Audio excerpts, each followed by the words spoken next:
uma carcaça, uma base firme que te apoie nessa busca. Enquanto há muito desequilíbrio, muita perturbação mental, muita dor, muito sofrimento, é dito que a gente nem começa esse caminho do yoga. Então, a parte de yoga terapia é essa busca por esse equilíbrio. E aí eu iniciei fazendo faculdade de yoga terapia, e no meu estágio, eu não sei se vocês da educação física têm essa mesma percepção, mas no primeiro ano de yoga da faculdade, a gente aprendia sobre as posturas, sobre as ferramentas que o yoga tinha para ajudar as pessoas. Então, por exemplo, tem 84 posturas principais. E aí cada postura tem suas contraindicações, tem seus benefícios, e aí a gente aprendia cada aprendia o nome em sânscrito, o nome em português, o que a postura pode trazer de bom, o que a postura pode trazer de risco. E aí a gente formava as nossas aulas e ia para o estágio para aplicar essas aulas. E eu lembro que no meu primeiro estágio, tinha um mês, eu ia dar aula por um mês, para um grupo de senhoras, seguidas, três horários seguidos, das 2 às 3, das 3 às 4, das 4 às 5. Não conhecia elas. E já preparei um mês de aula. E aí, já com essa base que eu tinha aprendido, das posturas, dos pranayamas, que são as técnicas de respiração, as meditações. E aí eu aprendi tudo isso e decorei as contraindicações e benefícios. Mas quando eu cheguei para dar essas aulas, eu lembro que eu comecei nessa postura que é chamada Virasana, postura que parece simples, ó. Você só senta sobre os calcanhares, deixa as mãos nas coxas, tenta alinhar a coluna, porque é uma postura fácil para respirar. Eu pensei, putz, vou começar todas as aulas com essa postura, que é simples. E eu cheguei no grupo de senhoras um pouquinho mais assim, debilitadas, eu não sabia bem, e ninguém conseguia fazer essa postura. Daí eu entendi a importância de a gente ter que adaptar praticamente tudo que você aprende para a pessoa que está na sua frente. Então, com essa primeira percepção do meu estágio, eu comecei a ver que o yoga não era bem o que eu imaginava, essa coisa que todo mundo que pensa em yoga pensa naquelas posturas instagrâmicas, né, aquela coisa meio malabarística. E eu vi que na prática as pessoas estão cada vez mais doentes. Eu não falo nem de pessoas mais idosas, na verdade o que eu tenho visto com meus alunos é o contrário. Quanto mais adolescente, maior dificuldade circulatória, maior debilidade física, menos consciência corporal por conta dos nossos hábitos nos últimos anos. Então, aos poucos eu fui me direcionando para esse processo da yoga terapia e o meu estágio foi só nessa área. Eu comecei atendendo pessoas com Alzheimer, outros tipos de demência, esclerose múltipla. Então, imagina, você chega numa turma e as pessoas não sabem nem seu próprio nome.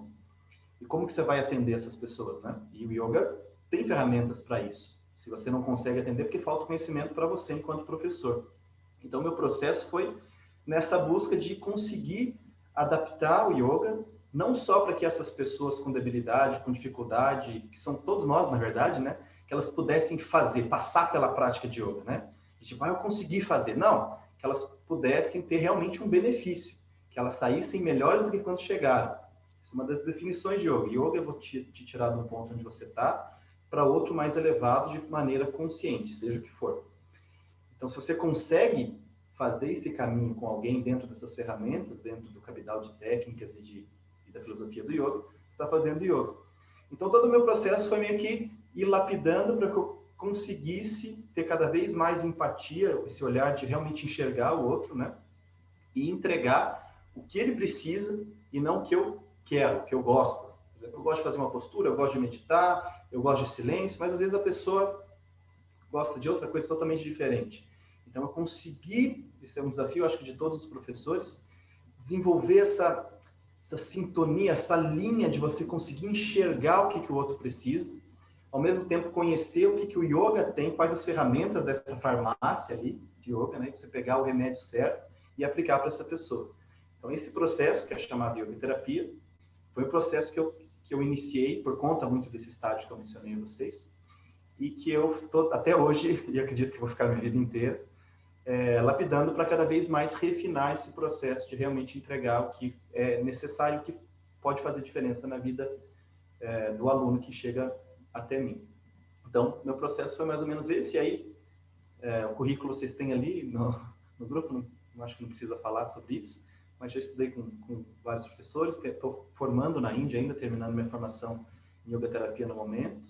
Agora com a pandemia a gente teve que dar um tempo, mas todo ano tem que ir para a Índia e também o Canadá, que eu tenho esses 2 professores que me auxiliam, e estou nesse processo de ir aprendendo cada vez mais para servir.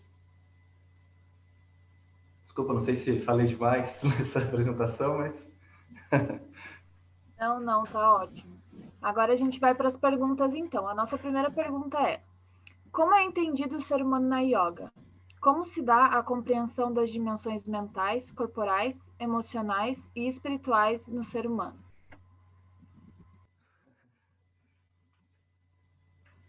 Essa é uma pergunta bem ampla. Ó, uma coisa que é interessante a gente entender, eu não sei se algum de vocês aqui já foi para a Índia ou já foi para a Ásia, mas assim, é um choque cultural que é tão grande que quando você chega nesses lugares, mesmo que você não chegue, que você estude alguma dessas filosofias da Ásia, principalmente eu acho que da Índia, ou Nepal e essas regiões, é tão diferente da forma como a gente enxerga, que às vezes é até difícil você dar o mesmo nome. Você fala corpo, por exemplo, é um exemplo. Você fala corpo, e um indiano fala corpo, quando ele diz corpo, ou sharira, em sânscrito, e a gente fala corpo, é a mesma palavra. Mas o significado é tão diferente, né? É tão diferente que não parece a mesma coisa.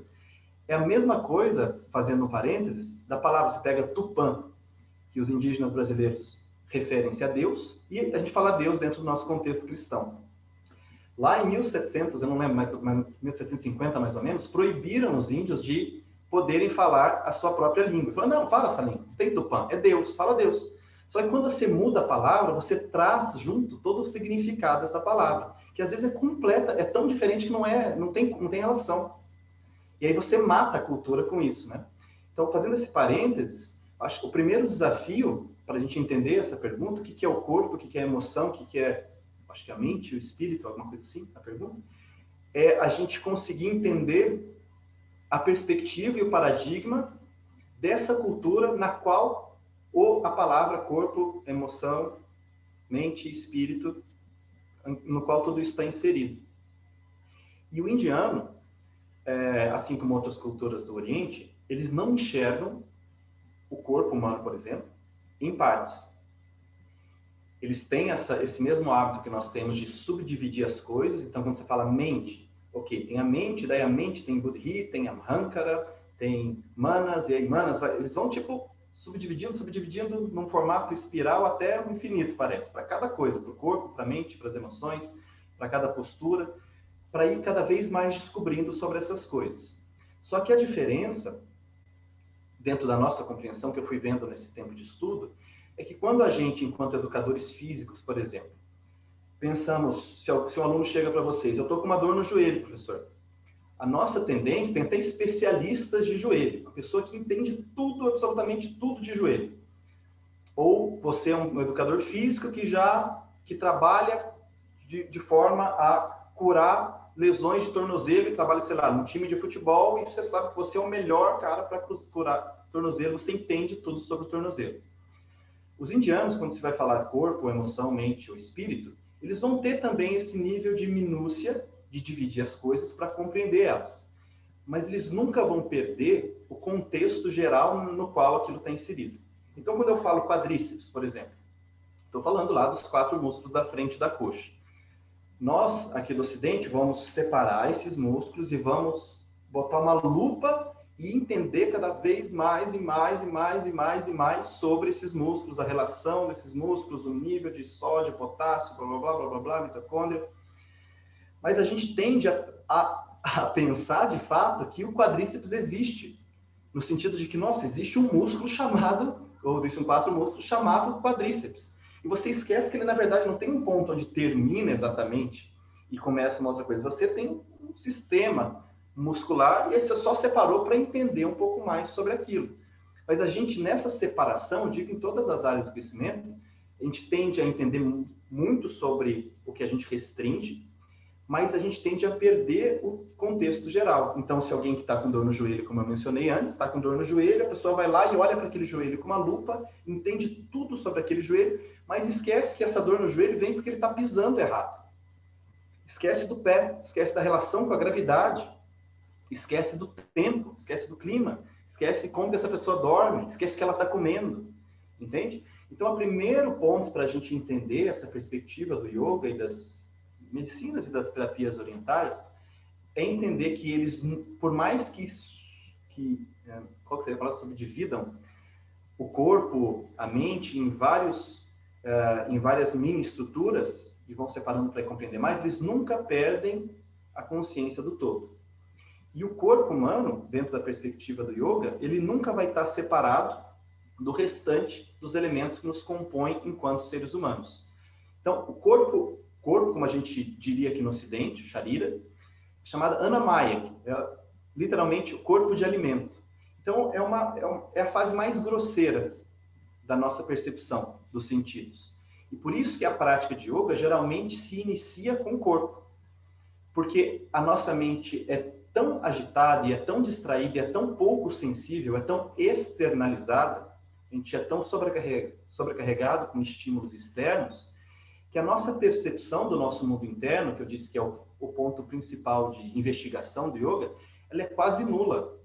A maioria das pessoas, eu falo pela experiência que eu tenho com os meus alunos, quando chegam para iniciar uma prática, eles estão tão fora de si, fora do corpo, que a primeira coisa é, sinta que tem uma roupa tocando o seu corpo. Sinta que existe uma respiração acontecendo, sinta a qualidade. Sabe? Você está vivo, você sabe a cor. Se você vai para casa, você sabe a cor da parede, do lugar que você estava. A gente está totalmente dissociado, porque a nossa mente está cada vez mais para fora.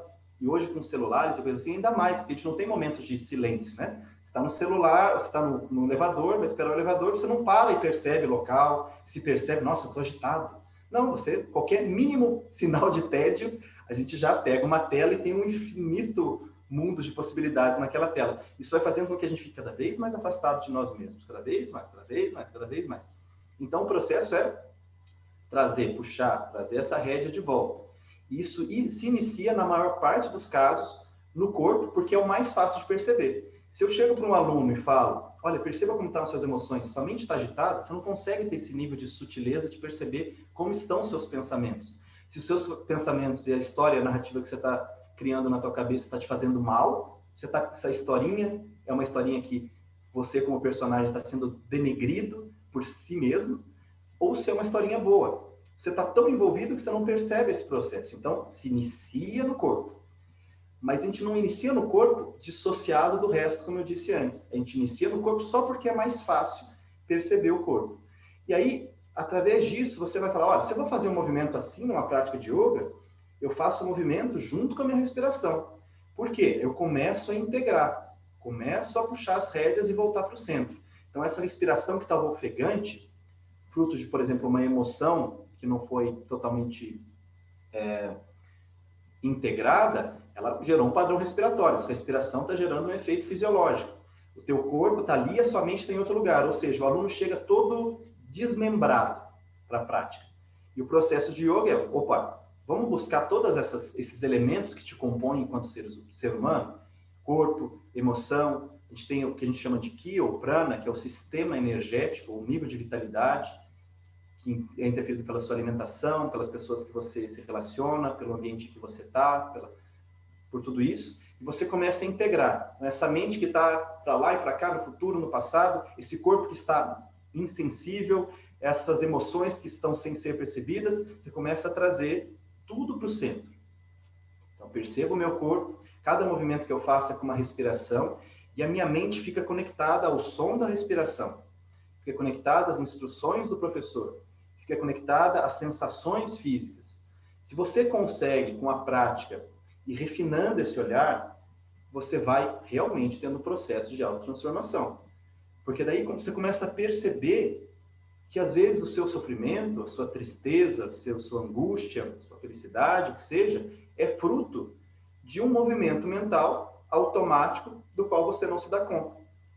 Mas até você chegar a ter essa percepção de se dissociar do pensamento e daquilo que está te gerando sofrimento, você inicia no mais grosseiro, que é o corpo. Então é por isso que a prática física do yoga é importante, mas ela só é yoga de fato dentro dessa percepção do que eu disse antes, desta integração e dessa interdependência, essa inter-relação de todas as camadas que nos compõem. Que aí vai incluir o seu alimento, o seu corpo, o seu nível de energias e emoções, a sua mente e o seu ser mais profundo, que é a busca final do yoga. Então, não sei se respondi a sua pergunta, mas eu tive que dar essa volta para a gente entender que quando a gente fala corpo, a gente vai dentro... Me desculpe se eu falar alguma besteira relacionada ao campo de vocês, de educação física, ou pilates, ou coisa assim, mas eu acredito que quando a pessoa vai buscar uma atividade física, ela está realmente com foco no corpo, e ela não pensa assim, ó, se eu vou fazer, sei lá, academia, eu vou fazer esse movimento aqui, eu não penso onde está a minha respiração. Eu não penso, exalo quando trouxer sei lá, o ferro, e inspiro quando estico. Eu não penso nisso. A minha mente pode estar lá assistindo a televisão na academia, né, e eu fazendo ali de uma forma totalmente automática. Como se o corpo fosse o meu cérebro. Então, essa é uma mudança, é uma diferença de perspectiva muito grande. Talvez seja a maior que eu possa contribuir para vocês hoje. O yoga não enxerga o seu corpo no seu cérebro. Ou seja, eu me alimento de qualquer forma, o corpo que lide, o corpo que lute, né? Tem até isso. Então, eu vou lá e bebo um monte e faço isso por 5 dias direto, 7 dias direto e sobrecarrego o corpo, e aí eu estou fazendo academia, vai lá, fica forte, fica forte. Não. A relação do corpo, a visão do yoga, do corpo, o corpo é seu amigo. Então, se tem um dia que, por algum acaso, você, sei lá, você vai celebrar e você vai, sei lá, para uma formatura e você fica até 6 horas da manhã e você bebe um monte, você come um monte de doce e, sei lá, você exige do seu corpo, ok, isso é ótimo acontecer às vezes, é importante para nós isso também. Mas daí no outro dia, um yogi ou alguém que estuda yoga vai pensar assim, nossa, ontem esse corpo, ele foi muito exigido e ele se segurou para que eu pudesse celebrar, para que eu pudesse aproveitar essa formatura e ser feliz com os meus amigos. Mas eu sobrecarreguei ele, eu sobrecarreguei cada um desses sistemas. E ele acordou com uma dor de cabeça, com fadiga. Então, o que eu vou fazer? Eu não vou negar essas experiências de prazer da vida. Mas no outro dia, talvez seja bom eu fazer um jejum, talvez seja bom eu comer um pouco menos, talvez seja bom eu cuidar desse corpo, porque ele é meu amigo, entende? Então, existe essa visão diferente. Nunca você vai tratar do corpo como se ele fosse só uma máquina ao seu dispor. Você vai olhar com muita gratidão, com muita reverência a esse sistema que nos permite estar vivos. Então, resumindo, o corpo no yoga tem 2 aspectos. O primeiro é essa porta de entrada para um refinamento da sua sensibilidade a esse mundo interno. O primeiro ponto é esse. E o segundo ponto é esse olhar que vai ser por longo prazo de uma amizade com esse corpo para que ele seja uma base firme, para que na medida em que você envelhecer, e a sua mente geralmente acontece, nem sempre, se amadurecer, então você chega aos 50 anos, 60 anos, 70 anos, talvez você não tenha tantas demandas lá com seus filhos, com o seu trabalho, com o seu campo profissional, com a construção da vida, com casa, etc. Talvez você já tenha construído isso e a sua mente no processo de dificuldades da vida se tornou um pouco mais madura, mais clara, você tem mais experiência em geral. E aí, quando você chega nessa idade, 50, 60 anos, dentro dessa filosofia, dentro dessa visão, o teu corpo deve ser um auxiliar. Então, você está naquele momento que você não tem tantas responsabilidades, você já criou os seus filhos, ou, sei lá, a escolha que você tiver de vida, e a sua mente tem mais experiência, e você começa a refletir sobre o processo de morte, sobre o processo de abandono dessa vida, que é algo que a gente deve refletir. E aí esse corpo, ao invés de ser algo que seja só um problema para você, porque você não cuidou dele, você tratou como um escravo das suas vontades durante toda a vida, ele não vai te apoiar lá, porque ele não é igual um carro que você troca quando ele está velho, né? Você cuidou dele durante toda essa vida, quando você tiver uma mente mais madura e experiências mais integradas da vida, o corpo vai ser um apoio para esse processo de morte, para esse processo final de reflexão mais profunda de vida. Então, esse é o contexto no qual o corpo, né, e aí o corpo dentro dessa visão de que todas as coisas se interdependem, né, a mente, as emoções estão sempre se influenciando, ele tem esses 2 pontos, essas 2 raízes dentro da prática de yoga. A parte de ser um amigo, um auxiliar, e uma base para a nossa longevidade, para quando a nossa mente se amadurece, a gente tem uma boa base, um bom suporte para refletir sobre as coisas mais importantes quando chegar esse momento na nossa vida. Obrigada, Luciano. Vamos para a próxima pergunta. Num senso comum, a yoga tem sido considerada uma prática complexa devido às suas posturas e exigências. Considerando isso, todos podem praticar yoga? Isso não limita os alunos a participarem das práticas? Sim.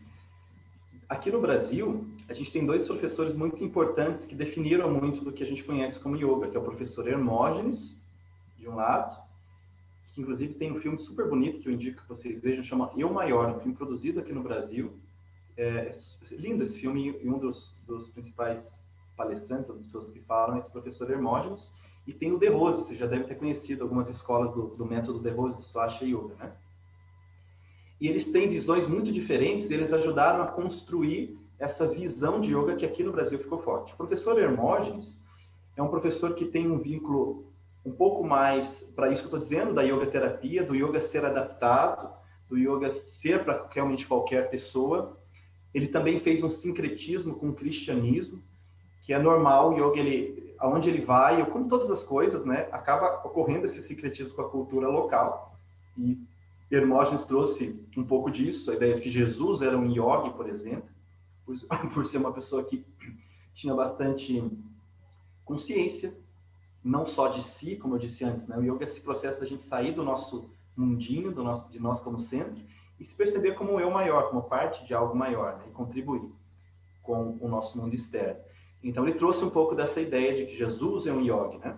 E também esse processo da yoga para todos. Já De Rose teve um processo de que o yoga é para pessoas saudáveis e mais voltado para o yoga enquanto performance. Então, essas duas formas de ver o yoga ficaram muito conhecidas. E depois, quando o yoga chegou nos Estados Unidos, lá na década de 90, mais ou menos, não que chegou nos Estados Unidos, chegou muito antes, mas que ele entrou no fitness, na indústria fitness, o yoga teve esse boom lá em 95 para frente, mais ou menos. O yoga foi admitido ao mercado. Então, essa coisa de um tapetinho, a roupinha certa, o bloquinho, tudo bonitinho, e você pode vender esses produtos, você faz um curso de formação que tem uma metodologia bem fechada, e entrou nessa modulação fitness, né? E aí, sim, ele virou uma coisa, assim, gigantesca, e hoje é praticado por mais de 300 milhões de pessoas no mundo, imagine. Então, explodiu por conta disso. Só que junto com essa visão que é próxima aqui no Brasil do De Rose e dos americanos de fitness, de você ter etapas, você faz uma sequência, uma série, daí você passa para o nível 2, assim, esse processo fez com que o yoga crescesse, mas ao mesmo tempo trouxe junto esse apelo muito ao lado estético da prática. O lado estético da prática, ele não é algo que veio da origem do yoga, no sentido de que como estou parecendo essa postura, esse pé está certinho aqui, com a mão assim, como que eu estou parecendo essa postura no Instagram, né? Isso são coisas novas da prática de yoga. E é claro, se eu postar uma postura lá do yoga normal, talvez eu não ganhe tantos likes, mas se eu postar uma postura sem camisa, de cabeça para baixo, e fazendo uma coisa que ninguém consegue fazer, eu vou conseguir ter mais chamadas, né? Vou chamar mais atenção. Só que junto com isso, criou-se uma epidemia de yoga nessa coisa que afasta as pessoas. Então, todo mundo que chega para fazer yoga tem que quebrar um pouco essa ideia, porque realmente parece que você olha aquelas pessoas, meu Deus, isso não é para mim. Eu penso, eu sou uma dona de casa, eu tenho dores nas costas porque eu trabalho demais e eu só quero fazer algo que me acalme. Eu olho aquela pessoa fazendo aquelas coisas esquisitas, o que eu quero com isso? Né? Então, veio desse lugar, mas não precisa ser assim. Como eu disse no início, a maior habilidade do professor de yoga é conseguir, eu acho que do educador físico também, conseguir enxergar o que aquela pessoa que está na tua frente precisa. E não aquilo que você quer que ela faça. Eu mesmo recebo aqui, às vezes, pessoas que vêm de personal trainers que querem que a pessoa fique super forte, por exemplo, que ganhe hipertrofia, que ganhe músculo, e que não sei o quê, e a pessoa não quer aquilo. Ela não quer, não tem esse objetivo. Mas aquilo é tão forte no mundo fitness que a pessoa quer impor aquilo pro aluno. E às vezes isso gera lesão, daí chega até mim para que eu possa lidar com aquilo. Então, yoga é sim para qualquer pessoa. Tem até uma palavra, se a pessoa consegue respirar, ela pode fazer yoga. Mas aí o professor tem que desenvolver esse nível de sensibilidade, empatia, para entender o que aquela pessoa precisa, e aí também entender esse mundo de técnicas, de práticas e de filosofia do yoga, para conseguir aplicar para ele o que ele precisa. É claro que hoje, como a gente tem, sei lá, turmas de yoga com 20, às vezes 40, 50 pessoas, é mais difícil de fazer essa peneira, né? Porque é muita gente na turma. Como é que você vai se adaptar? E ainda mais hoje, com o Zoom, você está atendendo pessoas online, às vezes 50 pessoas online, você consegue enxergar a pessoa. Aí você tem que reduzir a um campo de segurança e efetividade. Mas, em geral, a prática de yoga é menos pessoas, ou até individual, idealmente. E aí você entende qual é a demanda desse aluno, e entrega aquilo que ele precisa. Em muitos casos, pessoal, não vai ter nem físico, não vai ter nem prática física, não vai ter corpo. Eu tenho aluno que está comigo há 4 anos e não tem nada de corpo. Pode ser só conversa com base em todo esse cabidal filosófico para ajudar num relacionamento difícil. Eu tenho uma aluna que perdeu o filho, que se suicidou com 20 e poucos anos. Não vou ficar passando um monte de postura para ela. Vou tentar compreender junto com ela, a partir de um lugar de empatia, como lidar com aquela situação. Talvez, em alguns momentos, utilizando o corpo que absorve essa carga emocional, é óbvio, mas não só o corpo. Mas respiração, meditação, relaxamento, reflexão, estudo, troca, tudo isso vai fazer parte desse processo. Então, quando a gente entende o yoga não só como uma prática física, como eu estou explicando para vocês, mas como algo muito mais amplo, ele pode ser adaptado à pessoa. Eu tive uma aluna, por exemplo, que é lá do yoga voluntário, apesar que tem pessoas que não ouviram a primeira parte da conversa. Eu faço um projeto voluntário já há 10 anos na comunidade do Pilarzinho. E, assim, são pessoas, a maioria das pessoas nunca teve acesso à educação, por exemplo. Então, assim, tem que começar no básico, como respirar, como você, assim, está sentindo o seu corpo. E uma das senhorinhas estava se sentindo mal, assim, em casa, e não tinha um momento para ela, e ela, com muito trabalho, a gente conseguiu fazer com que ela tivesse um lugar dentro da casa dela, que é a casa dela, mas todo mundo ia se acoplando em cima dela, ela ajudava todo mundo, filho, marido, blá, e não tinha lugar dela. Com muito tempo, depois de 2 anos, a gente foi aos poucos, eu falei, eu quero que você tenha um espaço para você, um espaço para você fazer a sua oração, para você botar as perninhas para cima na parede e ficar em silêncio. Foi um processo para conseguir. E ela conseguiu. E quando ela conseguiu, ela queria fazer uma meditação. Eu não vou passar uma meditação em sânscrito para ela, não vou passar um mantra hindu para ela. Ela gostava muito de Padre Marcelo Rossi. Tipo, eu, sinceramente, eu não gosto de Padre Marcelo Rossi. Não tem nada contra, mas não gosto. Se eu pensasse, o que eu gosto? Nossa, eu gosto de tal coisa, eu vou passar para ela, porque isso é tão bom, eu tenho certeza que ela vai gostar. Ela gostava de Padre Marcelo Rossi. Era Padre Marcelo Rossi que fazia ela acessar um lugar emocional nela de conforto, de leveza, de amorosidade. Então, a gente fez uma prática que ela ficava em silêncio e no momento certo ela colocava a musiquinha do Padre Marcelo Rossi e ouvia com atenção a letra. E aquilo fazia ela acessar o coração dela. Era o momento dela, entende? Era o momento que ela não estava cuidando do marido, ela não estava cuidando do filho, ela não estava cuidando da casa. Era o momento que ela tinha para ficar em silêncio e se conectar com um lugar mais profundo dentro dela. Então, nada de corpo, nada de hinduísmo, nada de mantra. É o que aquela pessoa precisa. Entende? Então, por isso que nesse contexto, é mais o olhar do professor que tem que se afinar para entender o que ele precisa e, ao mesmo tempo, entender o que é o yoga. O yoga é um pouco desse processo de você encontrar o seu coração, de você ter um espaço de silêncio no seu dia, de regeneração. Então, essa é a filosofia, digamos assim. E aí, a forma, o formato, como que eu vou entregar isso para a pessoa, isso vai variar.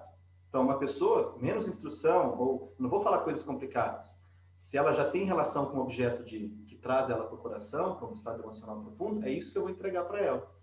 Entende? Então, nesse sentido, o yoga pode ser para qualquer pessoa. Agora, a prática que se tornou conhecida como yoga, Surya Namaskar, muito exigente e posturas difíceis, essa eu definitivamente não recomendo a todas as pessoas. Importante que tenha um professor que entenda aquele sistema e possa adaptar para que não haja, sei lá, algum problema ou que a pessoa se machuque. Se você faz corretamente, você não vai se machucar. o nível de lesões na prática de yoga, pelo menos dos meus alunos, é muito, mas muito, muito baixo. Muito baixo. Porque sempre a prática é adaptada à demanda daquele que chega até você. Eu vou fazer uma pergunta. Eu tô te ouvindo. Oi, diga. Só te perguntar, as respostas estão muito longas? Tá tudo ok? Não, tá ótimo. Na verdade... Não, tá ótimo, porque na verdade eu tô até aqui, a gente fica conversando, eu falei, nem faz a próxima pergunta, porque você tá respondendo, assim, algumas coisas que a gente tinha e tá ótimo, porque nossa, tá muito rico. E por isso que eu queria explorar uma questão que a gente nem tinha feito, aproveitando aqui, porque eu tô te ouvindo falar e pensando, assim, né, no que eu conheço do teu trabalho, assim. Ixi, ficou ruim? Cortou a minha fala? Cortou um pouquinho, mas agora tá melhor. Voltou? Tá, qualquer coisa me avise. Quando você diz assim, para que o professor, então a gente está falando de yoga, mas isso a gente pode falar e é uma abordagem que eu trago muito como professora, né? Como é que eu deixo de olhar para as minhas expectativas como professora, né? E me abro para, a partir do que eu tenho para oferecer, né? Porque tem isso também, o que me cabe, assim, como professora, dos meus conhecimentos, poder olhar, ter essa empatia, perceber sensivelmente esse aluno, essa aluna, e oferecer para ela isso. E o tempo inteiro que você está falando isso, fica uma questão me cutucando, assim, como isso envolve o próprio professor, a professora abrir mão do seu ego. Né? Porque como assim? Eu quero te oferecer isso, eu sei que isso é bom. Esse mantra aqui, segundo a tradição A, B, C, eu tenho. Essa é a minha verdade, né?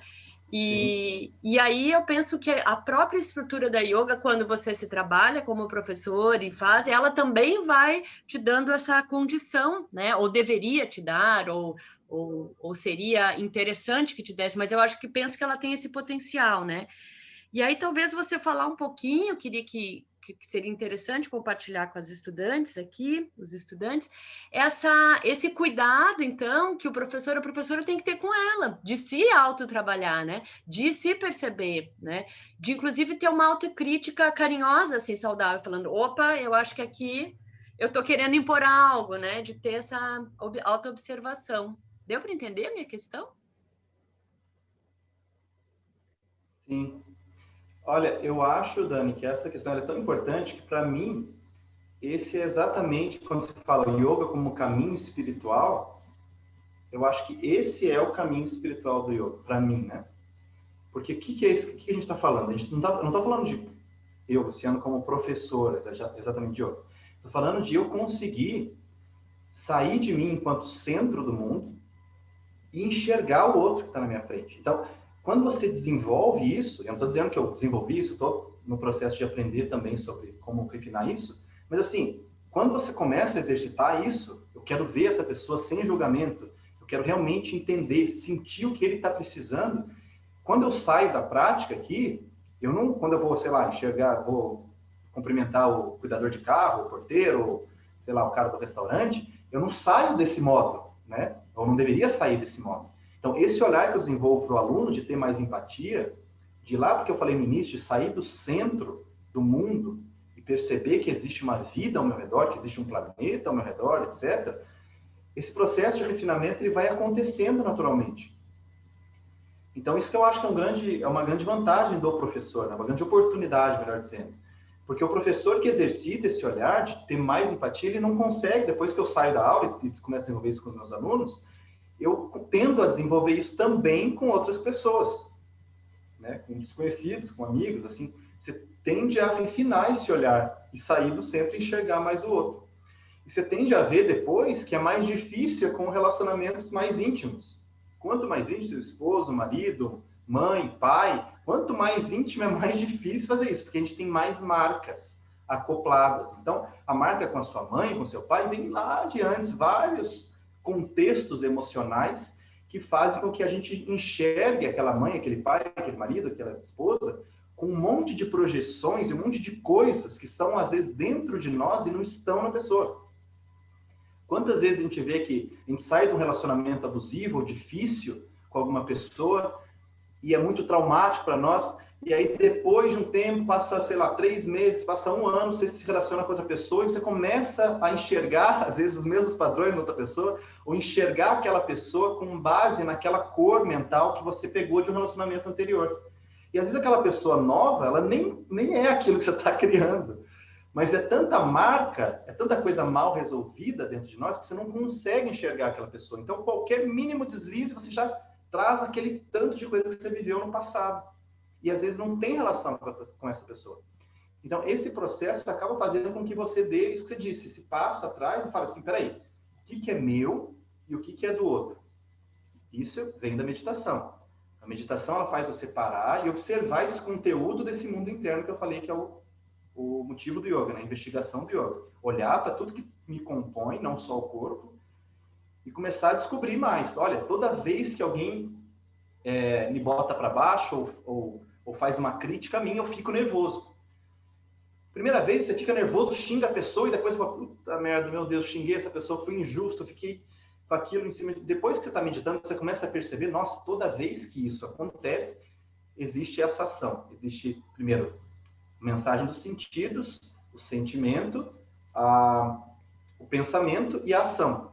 No primeiro, passa tudo e você já age de forma impulsiva. Na medida em que você pratica yoga e meditação, você começa a ver, nossa, ó, me criticou, me veio aquele impulso, meu Deus, sou o menor, digamos assim. Só que antes da ação, eu reflito, será que isso é adequado?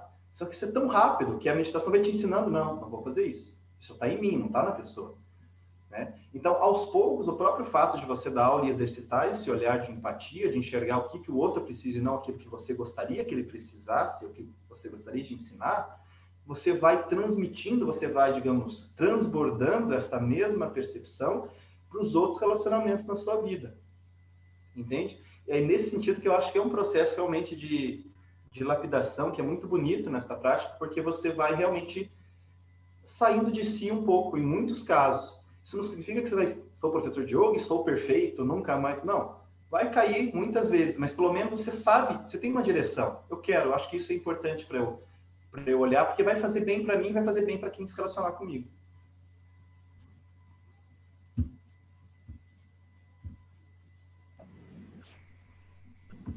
A última pergunta, então.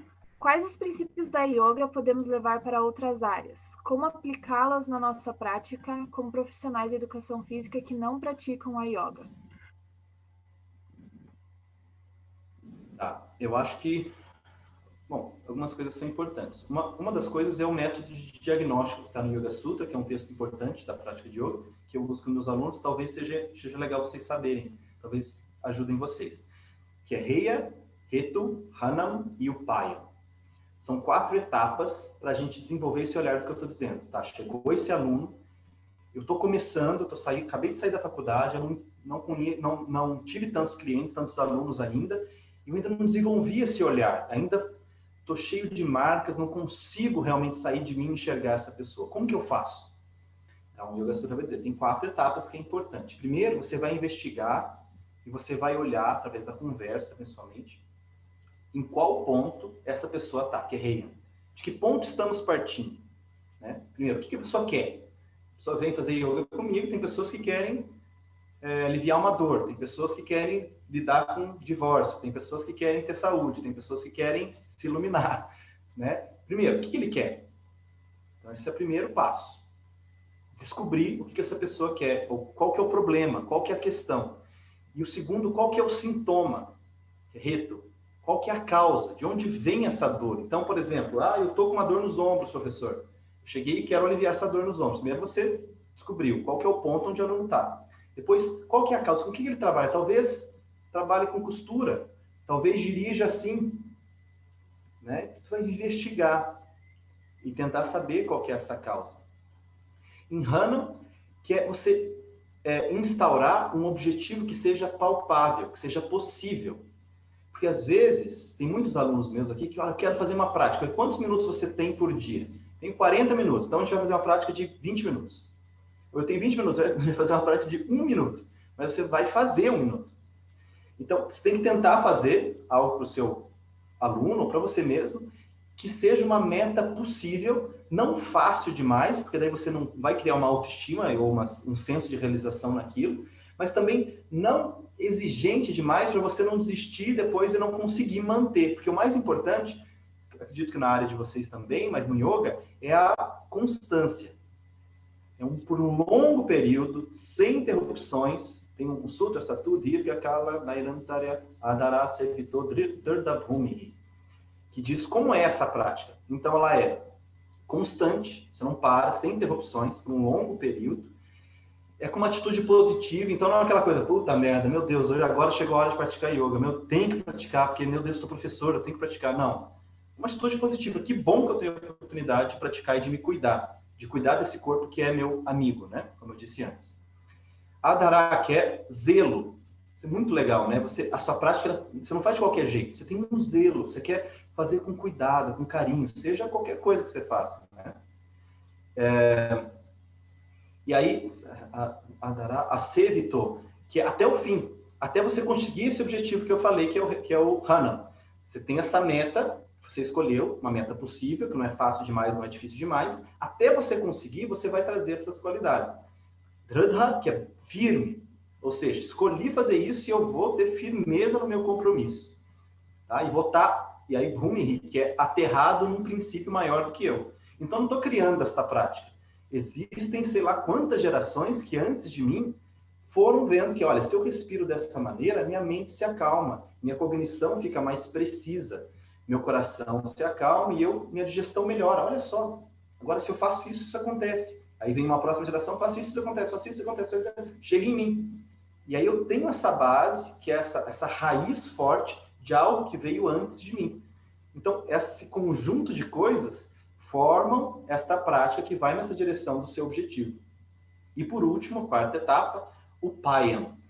O Payam é quais ferramentas você tem disponíveis dentro do seu campo de estudo para aplicar essas 3 etapas anteriores, que é enxergar o ponto de partida, enxergar a causa e o sintoma daquilo que está gerando desconforto, do que você quer melhorar, Hanam, que é o objetivo palpável, e por último, o que você tem realmente disponível para chegar até esse objetivo. Então, eu acho que esses pontos, que são os pontos do diagnóstico, digamos, da prática de yoga, eles servem para qualquer área.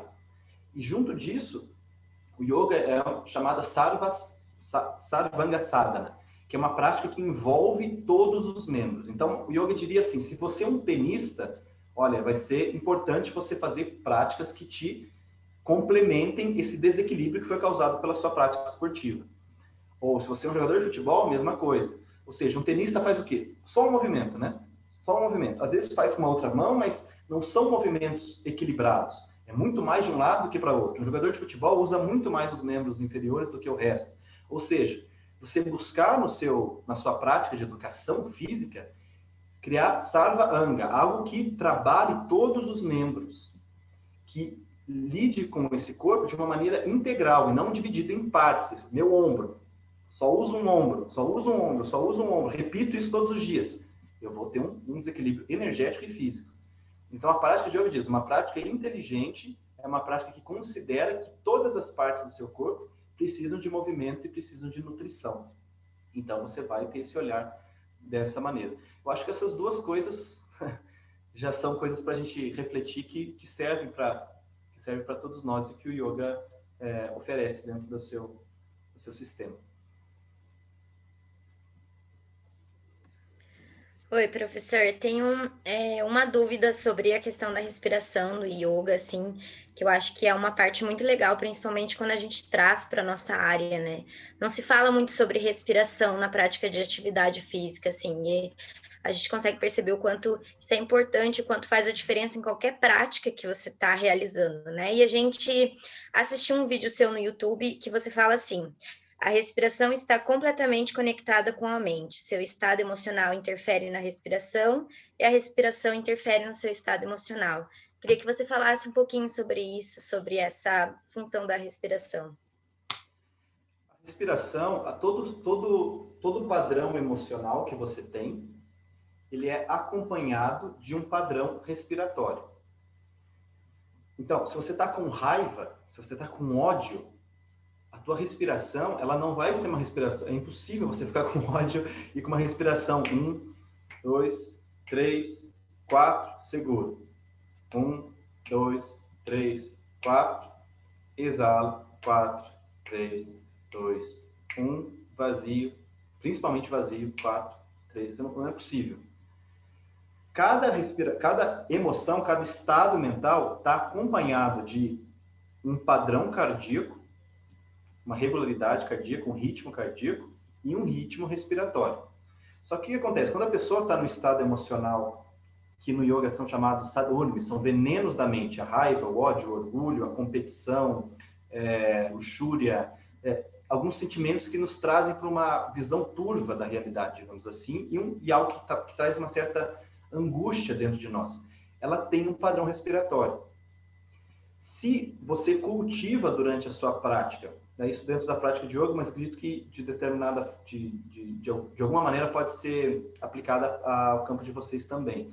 Se você cultiva uma respiração que ela é dirgha sukshma, ela é ampla e ela é sutil, ela é agradável, ela é tipo, a gente faz uma analogia às ondas do mar. Então, como é a onda do mar? Ela expande com uma inalação, ó. Ela mantém um pouco no pico e ela recolhe. E recomeça o ciclo.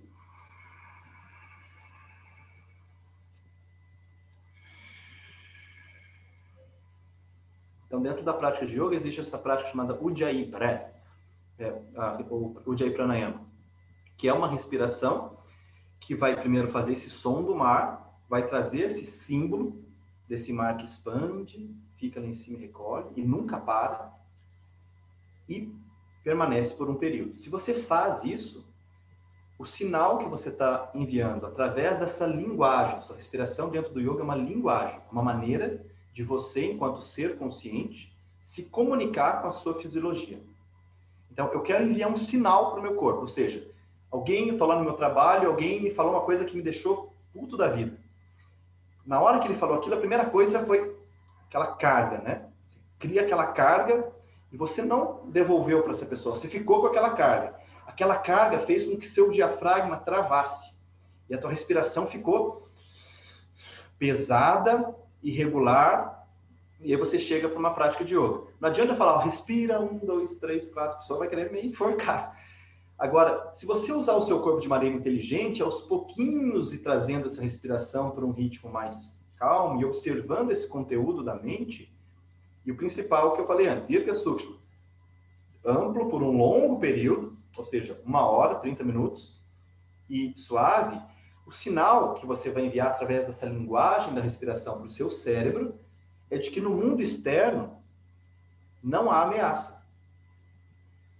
A gente tem que entender que o nosso sistema, ele evoluiu muito antes da nossa vida física aqui. Eu tenho 35 anos, vocês têm menos que eu, talvez. E, assim, o seu sistema não evoluiu em 30 anos, né? Ele evoluiu em nossa espécie, pelo menos 200 mil anos. Então, o corpo está acostumado. O seu cérebro, você começa a criar uma ameaça através da sua imaginação e essa respiração fica presa, o sinal que você está enviando é que tem um tigre lá fora, simbolicamente, né? Existe uma ameaça fora de você. O cérebro não vai interpretar o que é externo se você está criando essa ameaça constantemente. Então, lá no teu trabalho, alguém te xingou e a situação já passou, mas você está recriando aquela ameaça na sua mente que está perpetuando aquele estado de ódio, de raiva. Perpetuando, por consequência, uma respiração irregular. Por consequência, um corpo duro. Tu entende o que eu falei lá no início? O yoga não entende o corpo isolado. Ele entende o corpo como interdependente com essas outras camadas.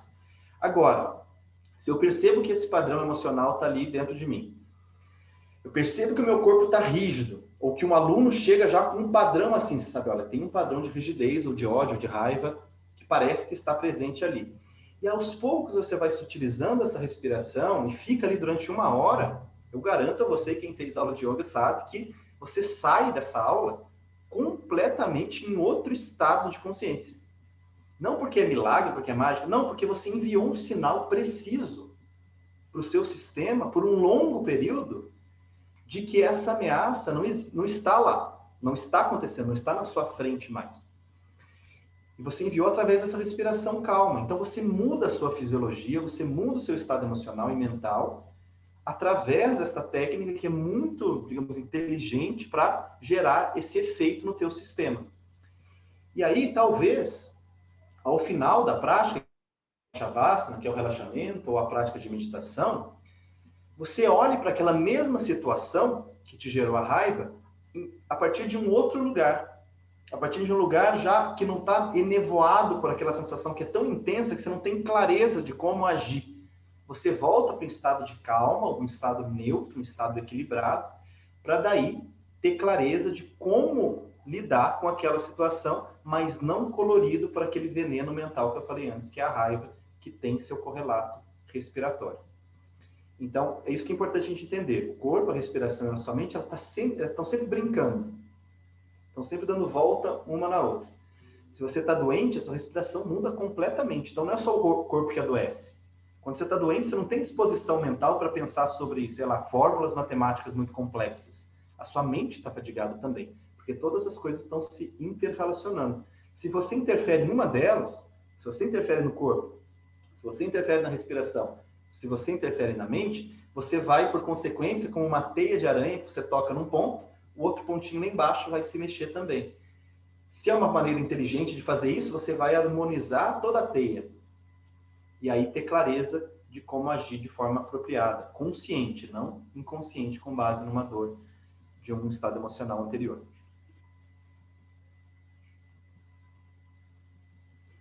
Meninas, apareceu ali uma pergunta que eu acho bacana, que é mais da quarentena. Eu já abri o microfone e já vou fazer, tá? Eu vou falar para vocês fazerem, mas já vou fazer.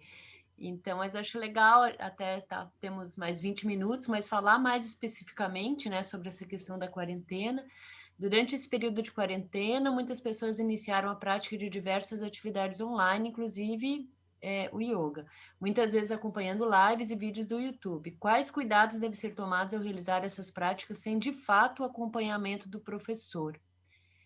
Eu quero fazer um breve comentário sobre isso, né, que eu já fiz aula com o Luciano, onde a partir de uma aula era como se fosse 5 aulas diferentes. Então, tinha um com o joelho machucado, que a posição tinha que ter tal adaptação, o outro que estava com dor de cabeça, que a posição tinha que fazer não sei o quê, o outro, a gente olhava, assim, é uma mesma aula, mas cada um, e eu acho muito lindo isso, assim, essa paciência, esse cuidado, e esse entendimento de fazer isso com tranquilidade, assim, sem drama, né?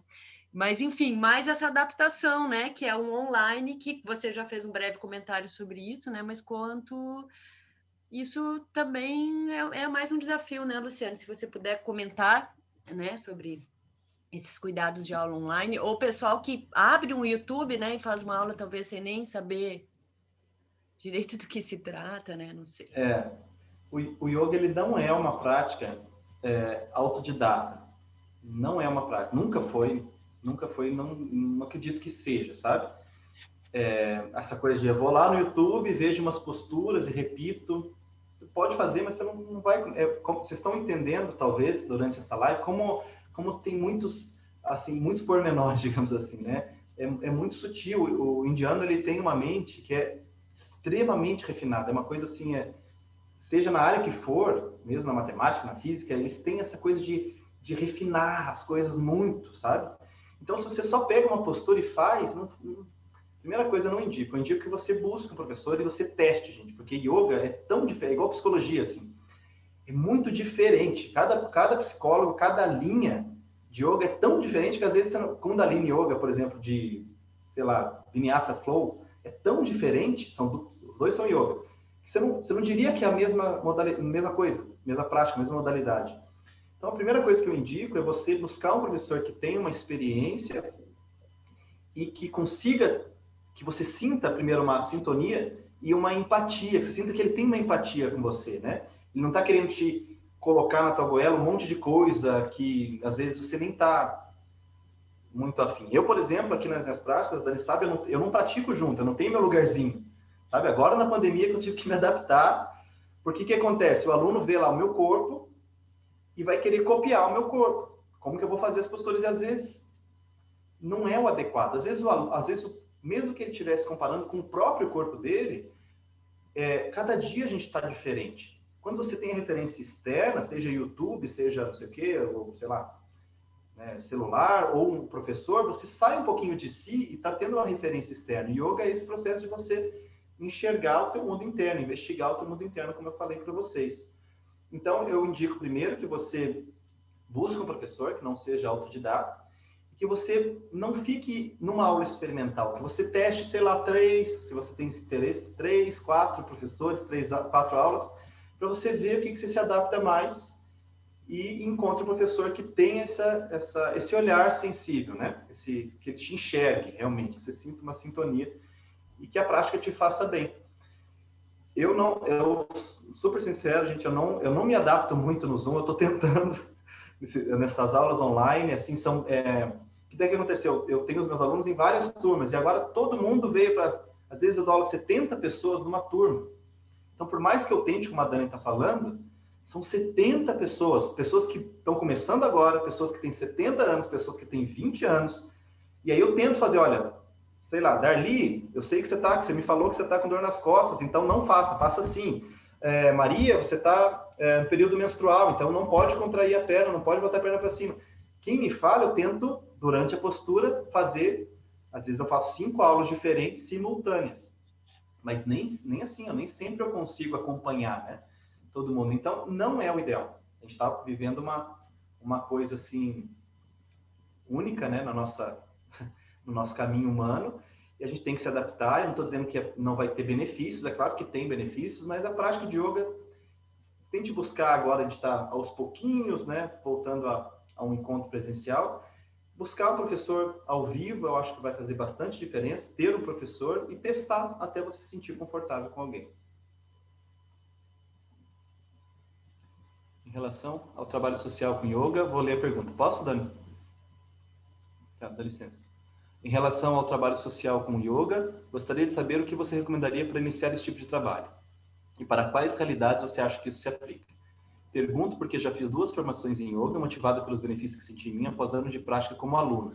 E disso surgiu o interesse em oferecer esse conhecimento a outras pessoas, sobretudo aquelas que não têm acesso ao yoga por questões financeiras. Já procurei algumas instituições, mas senti certa resistência, tanto por tabu sobre yoga, quanto pelo próprio grau de complexidade da situação das pessoas atendidas pela instituição. E, por enquanto, não encontrei nenhum lugar onde eu possa realizar esse trabalho social. Você teria alguma sugestão nesse sentido? Olha, eu estou aos poucos formando um projeto chamado Yoga 10, que eu já tenho esse projeto nas comunidades, que eu ofereço yoga 2,50 a aula, e fica R$10 a mensalidade, e ofereço esse valor, por exemplo, numa dos lugares tem 60 pessoas matriculadas. Então dá um bom valor para o espaço que te oferece, né? Eu dou aula num lar de idosos, que ofereceu o espaço para mim. Elas pagam esses R$10, tem 60 pessoas, então dá R$600, eles têm os gastos ali de papel higiênico, banheiro, etc. Fica com o próprio espaço e eu me ofereço para dar aula para essas pessoas. E eu quero expandir esse projeto para outras comunidades de Curitiba. Isso vai... Não sei se eu deveria falar isso, mas tenho um grande amigo que é o Goura, que está agora concorrendo à prefeitura, e não sei como vai ser, mas ele é uma pessoa que é uma pessoa muito bacana, e acredito que através dele, seja como prefeito ou se mantendo como deputado, a gente vai conseguir expandir, eu já conversei com ele sobre isso, para outras comunidades. E eu, claro, não consigo atender essa demanda e vou treinar algumas pessoas para que façam práticas que, como você disse, são pessoas assim, tem que ser uma prática muito segura e efetiva. Então, minha ideia é, com o tempo, treinar pessoas para que esse projeto chegue em outras comunidades. E aí, com o auxílio da prefeitura, eu consigo fazer essa ponte nas secretarias ou nos conselhos de cada bairro e falar, olha, eu preciso desse espaço, quero oferecer esse serviço, porque, gente, não é nem prática de yoga. O que eu faço ali às vezes, terapia, por exemplo, como são pessoas mais velhas, às vezes uma delas perdeu o marido e ela não deixou, perdeu o marido no dia anterior e foi para a aula. Então, o que foi a aula? Foi a gente ficar em roda, conversar sobre aquela situação, acolher aquela pessoa.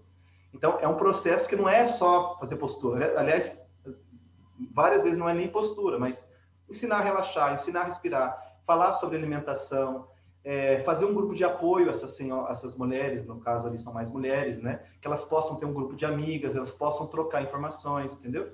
Então, essa é a ideia desse projeto, e expandir para outros bairros exatamente nisso que você falou, pessoas que não têm condição de pagar e que querem fazer yoga. Então, já está acontecendo, foi uma iniciativa que eu comecei através do estágio ali, e foi crescendo e ficou. Pretendo fazer isso, continuar, e vou precisar de auxiliares para isso, e vou treinar também pessoas para dentro dessa metodologia que eu ensino essas pessoas, e a ideia é expandir, sim. E aí eu posso, se você quiser, você pode pegar meu WhatsApp, eu sei que eu tenho alguém para me ajudar nisso também, que vai ser ótimo. Que legal, hein, Amanda? Desculpa, a gente depois viu que você tinha falado de falar pergunta, mas eu também tenho o contato da Amanda, qualquer coisa, tá, Amanda? Daí você me manda e você não perde o contato do Luciano. E também tem isso que a Monique está falando. Gente, estamos acabando aqui nos últimos minutinhos, e aí 2 recados aqui. Primeiro, que a gente mandou ali no chat o formulário de avaliação. Então, para quem quer certificado, é importante, pré-requisito para ter o certificado responder, mas a gente pede que todos respondam, que é uma maneira da gente estar avaliando os nossos eventos, vendo o que a gente pode melhorar, ou o que a gente tem que continuar fazendo que já está bom. E aí tinha uma perguntinha um pouquinho acima ali do Fábio. Oi, Fábio, tudo bem? Meu aluno, que faz tempo que eu não vejo. Vou ler para ti, tá, Luciano? Acho que é uma pergunta um pouquinho mais simples, talvez a última pergunta, e talvez... É possível praticar diariamente ou é necessário um descanso, como nas demais... Acho que praticar yoga, né, certamente. Ou é necessário um descanso, como nas demais atividades? Meu professor na Índia, ele diz que o yoga é todo dia. Não tem nenhuma negociação nesse quesito. A gente aqui, com os meus próprios alunos, eu boto minha cara tapa para dizer que a gente tenta adaptar, né? Não dá tempo, eu sei, 20 minutos por semana, mas não tem nem... Nossa, se eu não tiver uma prática diária, às vezes 2 vezes por dia. É isso que você quer, né? Tipo, esse é o meu caminho de vida. É o que eu vou oferecer para outras pessoas. Você não vai dedicar um tempo da tua vida, seja 30 minutos por dia, para olhar para isso? Assim, é totalmente... Às vezes tem coisas da nossa cultura que a gente meio que... Não, normal, tá? Eu sou professor de educação física, mas eu não faço atividade física, né? Não, esse é teu campo de investigação. Não precisa fazer academia todo dia, mas tirar um tempo para se dedicar àquilo. Então, se eu estou com o corpo cansado, se você está perguntando... Desculpa, Fábio, o nome do aluno? Não vi. Fábio. No sentido de, tipo, fiz uma demanda de hipertrofia através de alongamento. Precisa de descanso? Sim, toda inflamação precisa de 48 horas ou 72 horas de descanso. Nesse sentido, sim. Mas, como eu disse antes, a prática de yoga não é física. Se meu corpo está pedindo, minha prática de yoga pode ser o descanso, ou pode ser estudo de algum texto, pode ser outra coisa completamente diferente. Mas esse momento de nirodha, de recolhimento, de envelopamento em torno de um propósito, de se lembrar daquilo que é a sua essência, seu propósito, seu caminho, né? Isso tem que ser diário para quem pratica yoga no nível de escolher aquilo como caminho, um professor, né? É todo dia e geralmente 2 dias. Eu tenho uma prática da manhã e tenho uma prática da noite. E aí a prática da manhã é diferente da prática da noite. A prática da noite é mais para encaminhar o sistema para um sono reparador, por exemplo. E a prática da manhã é uma outra coisa completamente diferente. Então, a prática, como eu disse antes, ela vai estar sempre respondendo à sua demanda. Então, o que eu preciso agora? Minha mente eu tive sonhos muito agitados. A primeira coisa que eu faço é mantra por, 5 minutos. Minha mente volta para o centro. Ou seja, eu estou conectado a uma outra língua completamente complexa, que é o sânscrito, e repito aquilo enquanto o mantra está na minha cabeça, inclusive para a questão da memória, de lembrar uma língua diferente, lembrar sem olhar, lembrar o significado daquilo que eu estou fazendo e o ritmo daquela palavra do mantra. Enquanto eu estou fazendo isso, minha mente não está em toda a carga externa, não está no automatismo, ela está totalmente direcionada. No momento que eu termino de fazer esse processo de concentração através do mantra, minha mente volta para um estado de alinhamento.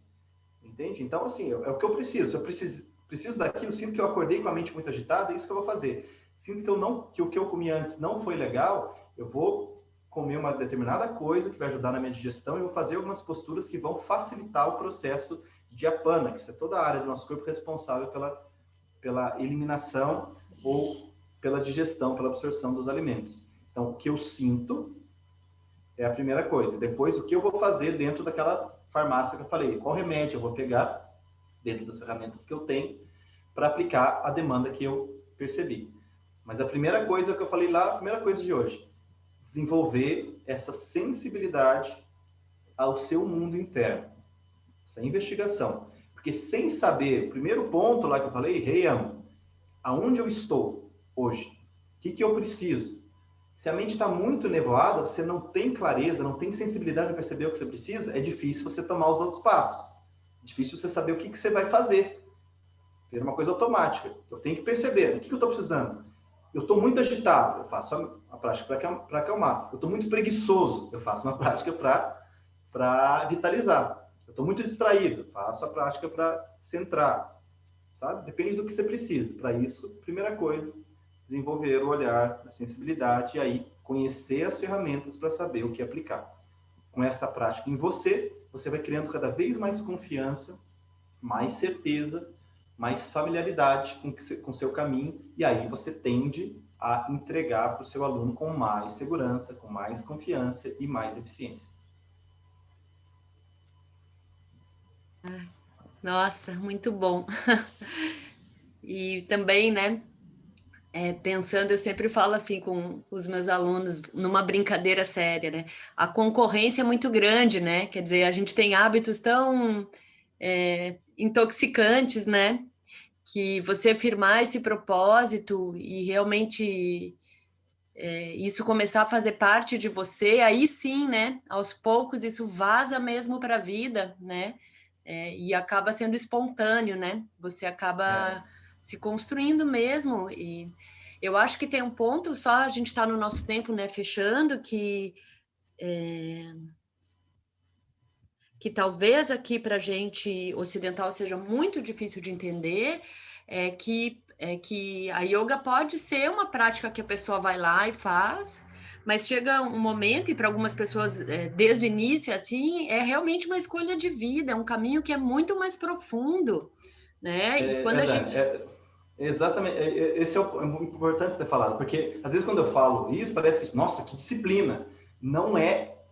Por isso que às vezes é o que eu falei no início, né? Uma palavra no contexto ocidental para o indiano é totalmente diferente. Então, não é disciplina. Você tem disciplina para escovar o dente, né? Você tem disciplina para tomar banho, para almoçar? Você não tem disciplina. Algumas pessoas acho que têm, né? Até mas poucas. Mas poucas. Digamos assim, é um hábito tão enraizado, assim, putz, minha mente está agitada, eu sei o que fazer para reduzir essa agitação e para trazer mais concentração. É natural, eu vou e faço. Lembra do que eu falei, satkara, que é uma atitude positiva. Não vem da prática, nossa, eu sou professor de yoga, eu tenho que praticar todo dia. Nossa, eu acordei, tenho que ir para a minha prática. Não, qual é a atitude? É zelo e uma atitude positiva. É natural. E se acontece alguma coisa, eu estou com a minha filha e ela está em casa agitando, quebrando a casa, eu não vou ficar, meu Deus do céu, tenho que fazer minha prática. Não, eu entendo. Um dia que eu não consigo, não venha da culpa, que também é uma coisa mais da nossa cultura. Meu Deus, eu sou professor, não consigo praticar. Eu sou né? Não vem desse lugar, não consegui, você entende, mas aí no outro dia o que eu preciso e você volta. Você só não perde essa linha. Isso é o principal. Seja da educação física ou yoga. Você escolheu isso.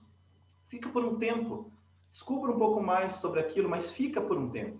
Se você der uns tropeços, sair e por um tempo, ok, mas volta, né? Sem interrupções, né? Volta, por um longo período, para você descobrir algo. Hoje está na fase, na época de tudo é muito rápido, mas o yoga, você vê, eu estou mais de 10 anos estudando, eu sinto que talvez eu esteja começando agora a poder me chamar de iniciante, porque é tão amplo, é tão rico, e eu só tenho alguma compreensão no sentido de conseguir entregar algo que seja às vezes positivo para os meus alunos, porque é por um longo período me envolvendo, voltando para isso, cada vez que você volta, né, como o eterno retorno de Nietzsche, né? Você volta para aquele mesmo lugar, só que num outro lugar dentro de você. Você vai criando cada vez mais. Ai, será que sou eu? Ixi, gente, cortou aqui. Cair.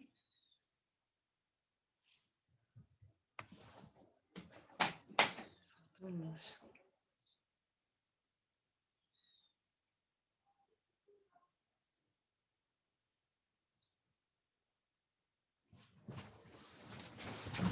Faltou luz?